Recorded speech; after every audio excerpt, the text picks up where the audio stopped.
सध्या जंगली प्राणी जनावरं अन्नाच्या शोधात मानवी वस्तीमध्ये घुसतात। एवढंच नाही तर ही जनावरं प्राणी मनुष्याला नुकसानही पोहोचवतात। अशा अनेक गोष्टी समोर येतात ज्यात नागरिक जखमी सुद्धा झालेले आहेत। प्राण्यांच्या हल्ल्यात मृत्यू सुद्धा झालाय।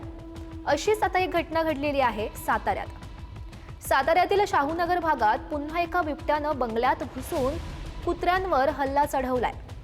रात्री 11:30 वाजण्याच्या सुमारास महेश कानेटकर यांच्या बंगल्यात कंपाऊंड वॉल वरून उडी मारून हा बिबट्या आतमध्ये शिरला। त्यानंतर बंगल्याच्या पायरीवर झोपलेल्या कुत्र्यावर त्यानं हल्ला चढवला।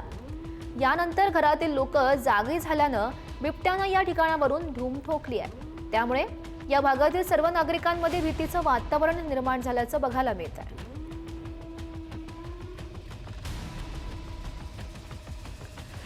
सध्या अपघाताच्या घटना दिवसेंदिवस वाढतायत। हेल्मेटचा वापर न करणं, भरधाव वेगामध्ये वाहन चालवणं, नियमांचं पालन न करणं अशी अनेक कारणं अपघाताला कारणीभूत ठरतायत। आता असाच एक अपघात घडलाय बिहारमधील पाटणा येथे। पाटणाच्या विक्रम परिसरात भरधाव वेगामध्ये असलेल्या एका दुचाकीवरील 3 तरुणांनी चालत्या ट्रकला जोरदार धडक दिली। या अपघातात 3ही तरुण गंभीर जखमी झालेत। अपघातानंतर तातडीनं जखमींना रुग्णालयात दाखल करण्यात आलंय।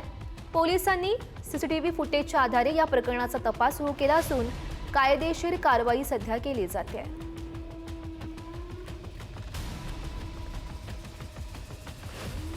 वारंवार चोऱ्या करून गुन्हेगार इतके सरसावलेत की त्यांना चोऱ्या करताना कसलीच भीती वाटत नाही।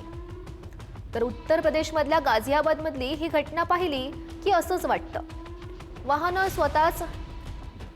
वाहनं स्वतःची असल्यावरही माणूस धीरानं सावधपणे ते सुरू करतो आणि प्रवासाला निघतो।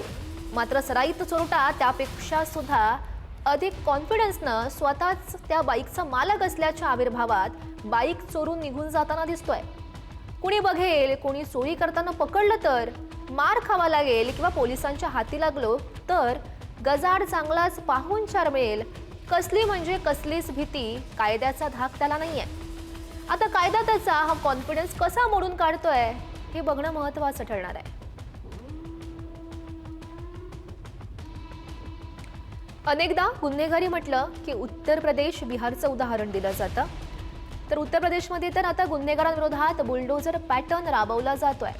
मात्र गुंड या बुलडोझर पॅटर्नला सुद्धा जुमानत नसल्याचं बहराईचमधल्या या घटनेवरून दिसतंय।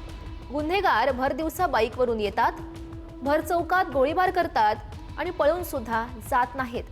परिसरात दहशत ते माजवतायत। आता या दहशतीतून नागरिकांची सुटका कधी होणार? बुलडोझर पॅटर्न यांच्या विरोधातही वापरला जाणार का, असा प्रश्न सध्या नागरिकांना पडलाय।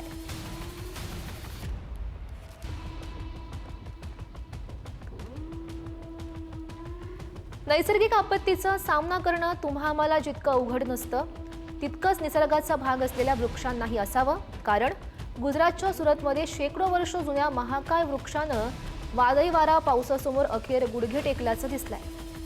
शेकडो वर्ष अनेक वाटसरूंना शीतल सावली, स्वच्छ प्राणवाहू हा देणारा वृक्ष बहरलेला होता।